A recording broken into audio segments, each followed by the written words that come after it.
वहाँ पे भी आपको बता दूं कि हम बिल्कुल आईटीसी मौर्य के गेट तक जाने की हमें भी इजाजत नहीं है, और उससे और ये तस्वीरें इस वक्त व्लादिमीर पुतिन उतर चुके हैं इस विमान से। मैं वही तस्वीरें आपको दिखाना चाहता हूं। ये तस्वीरें कई बातें जाहिर करती हैं। व्लादिमीर पुतिन अब दुनिया में अपनी यात्रा को लेकर और ज्यादा मुखर हैं और उन्होंने इसके लिए भारत को चुना। प्रधानमंत्री नरेंद्र मोदी और वही चिरपरिचित गले लगने वाली यहां पर वो उनकी भूमिकाएं, उन्होंने आते वक्त अपने कमांडो जो उनके अक्सर नजदीक रहते थे उन्हें दूर रहने का हल्के से हाथ से इशारा किया। रेड कारपेट वेलकम दिया गया है व्लादिमीर पुतिन को। व्लादिमीर पुतिन समझते हैं कि यह स्वागत उनके लिए कितना महत्व रखता है। भारत ने व्लादिमीर पुतिन की अगवानी के लिए और व्लादिमीर पुतिन को भारत में मौजूद रहने के लिए पूरी दुनिया के सामने खड़ा होना बेहतर समझा है। और ये तस्वीरें लगातार अब एक एक करके मिलवा रहे हैं प्रधानमंत्री नरेंद्र मोदी गणमान्य लोगों से इस दौरान जब भी कोई अतिथि आता है, क्योंकि इसके बाद गार्ड ऑफ ऑनर की भी प्रक्रिया यहां पर होगी। रशियन एम्बेसी से भी अधिकारी यहां पर मौजूद हैं, भारत के भी वरिष्ठ यहां पर अधिकारी यहां पर मौजूद हैं। ये सभी लोग रूसी राष्ट्रपति व्लादिमीर पुतिन के स्वागत के लिए दिल्ली एयरपोर्ट के टेक्निकल एरिया में इस वक्त मौजूद हैं। सुरक्षा कर्मियों की एक बड़ी फौज है यहां पर।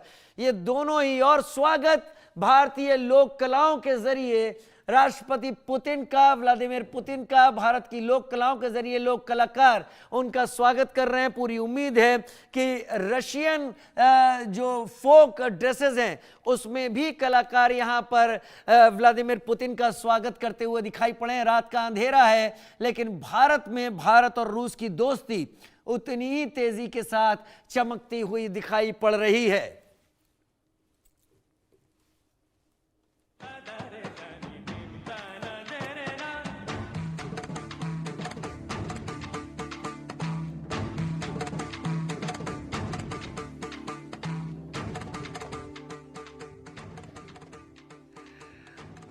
धीम तादारे ताने धीम, और इस पर ये नृत्य कर रही थी ये सारी कलाकार। और प्रधानमंत्री नरेंद्र मोदी, राष्ट्रपति व्लादिमीर पुतिन इस वक्त भारत टेक्निकल एयरपोर्ट पर उतर चुके हैं, सीधे जाएंगे प्रधानमंत्री आवास की तरफ। अभी शुरुआती जानकारी यही है और व्लादिमीर पुतिन भी समझते हैं कि इस यात्रा का महत्व क्या है। व्लादिमीर पुतिन को भी पता है कि यह कितनी गंभीर यात्रा है। धर्मवीर जी मेरे साथ विदेश मामलों के जानकार लगातार जुड़े हुए हैं। धर्मवीर जी, बड़ी चिरपरिचित तस्वीरें सामने आई हैं, लेकिन तस्वीरों का मतलब भारत और रूस के लिए अलग है और अमेरिका और यूरोपियन यूनियन के लिए अलग। धर्मवीर जी, देखिए, ये जो फर्क है इस तस्वीर का वो पिछले 70 साल तक रहा है। आपको याद होगा कि कश्मीर के मामले में सिर्फ सोवियत संघ, रूस ही भारत के साथ थे।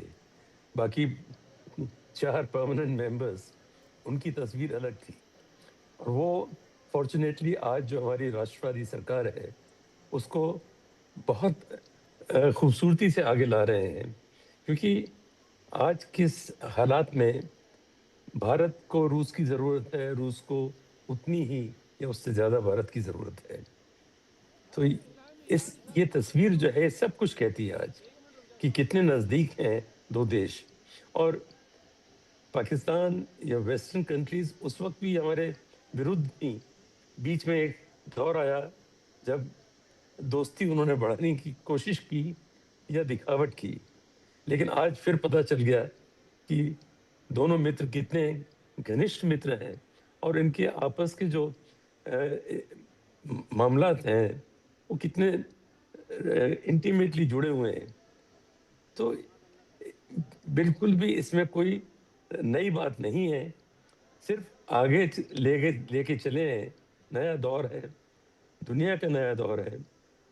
आगे आगे देखिए, अगले आने वाले जो भी 5-10 साल हैं उसमें भारत अगर आज उभरता हुआ एक सुपर पावर है, रशिया जानता है ये, तो रशिया और भारत मिलके बहुत कुछ जो उनका प्रोग्रेसिव एजेंडा रहा है कि हमारी समस्याएं हैं बहुत सी आजकल कॉमन है, वो हम मिलके साथ कर सकें। और ये विजिट उसी का ही एक कन्फर्मेशन है कि दोनों देशों में बिल्कुल एक तरह की थिंकिंग है, एक तरह की सोच है।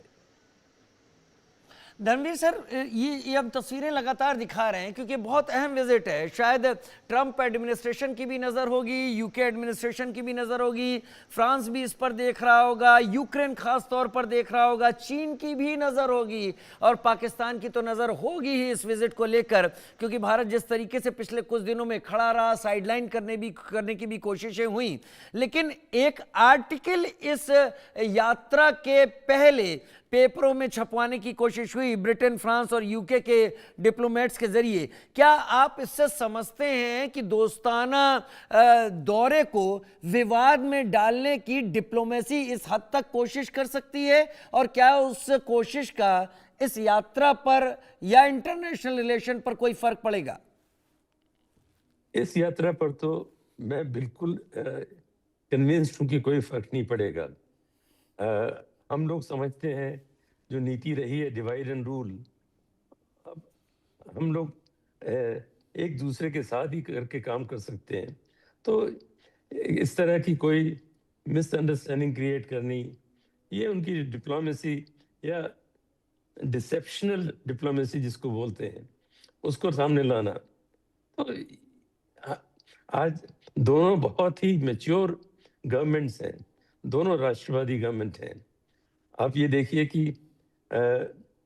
जो पार्टी है जिसको पुतिन साहब हेड करते हैं, उसका येदिनाया रसिया है, यानी अखंड रूस, और हमारी राष्ट्रवादी सरकार भी बोलती है अखंड भारत। और हम दोनों को ये देख के चलना है कि जो पश्चिमी ताकतें हैं वो हमको तोड़े नहीं, और हम मिल के रहेंगे तो आसानी से इसको आगे ले जा सकेंगे, अपने एजेंडा को। वाकई हम